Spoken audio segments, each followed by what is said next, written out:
We've looked at a few boards inspired by certain mythologies, and not a single one hasn't yet surprised us. Our trickster Loki was a prime example of a god whose traits got incorporated into a pretty uniquely designed keyboard, expressing his overall figure and powerful trickster style. Now we explore yet another mythology, but this time we'll be taking a look at a human and not a god. To understand the design of the board that we'll be looking at today, we'll first take a short look at who our main character is. Sisyphus was a well-known man from Greek mythology, known for his punishment in the underworld. He was the king of Ephyra and was infamous for his cunning and deceitful nature.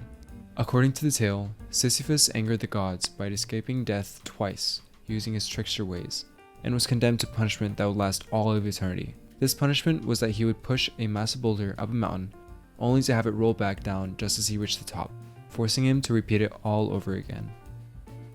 Now into our unboxing, we did already open up all the bags and such, so don't worry, everything will be inside their proper bagging.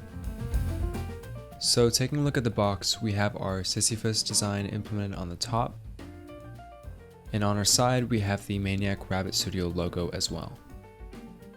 Inside our first layer we have quite a lot of small parts and accessories, but starting off we have our circular weight, our mountain accent piece, our bottom case badge, or it could also be classified as a weight, many different screws, our main badge, some silicone gaskets, our case feet, and finally a little plate accessory for you to put two of your favorite switches in. Going deeper into our second layer, we have a second flat accent piece supplied to us, all of our various types of foam, our interesting PCB, and lastly the two plates given to us. Finally, we have our last layer, and this is where the main body of our pretty light and nicely machined case sits. Now we can go ahead and take a look at everything this board has to offer on paper. But before we can do that, there has been a few changes to some of the prototypes which may confuse some people at first glance. In early prototypes, the Sisyphus was both a wired and a Bluetooth keyboard. And now with the final production rolling out, all PCBs are only wired connections and no longer have Bluetooth. In addition to these prototypes, real gold electroplating was used for the PVD weight, but problems occurred with the pattern engraving, so the process was replaced with imitation gold instead. Also, with our prototype, we have a flex cutless PCB, but the final unit will have flex cuts as shown. Other than those changes, we have the following specs. So our case comes in quite a few colors. We have mountain black, ice blue, rock gray, forest green, burgundy, and electrophoretic white. We also have a 1.2mm PCB mounted board that uses silicone gaskets and also has support for both split backspace and stepped caps. Our plate options come in polycarbonate, FR4, and aluminum, and our polycarbonate plate comes in a color option of white or black. The Sisyphus65 will set you back around $300 USD, which is in the cheaper range for the amazing quality of the board itself. So far, Sisyphus65 only has support for VIA, but there will be more supported options with the next possible round. Before we get into anything else, we will first start off with a stock sound test, with some M1 V2 stabs we got as well.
I completely expected there to be a large amount of hollowness based on how the weight was designed, but also on how much space was between the bottom of the case and the desk.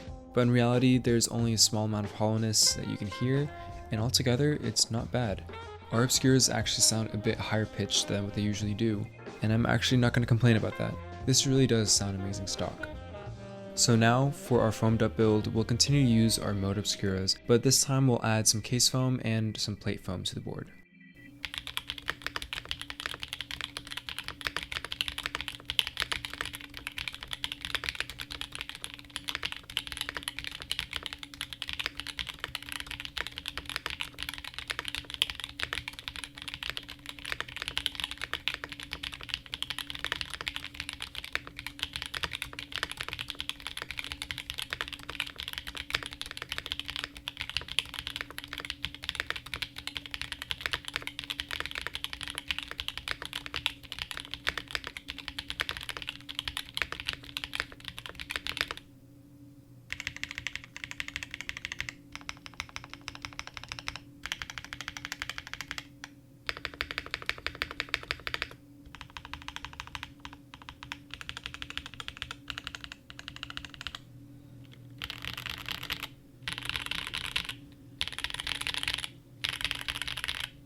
So this really impressed me. It sounds super clacky and is also on the higher pitch side. Typically on a few other boards our Obscuras have a deeper pitch, but since we stuffed it with foam, it heightened the sound profile a tiny bit to give it a more satisfying and stable pitch compared to the stock sound test we did.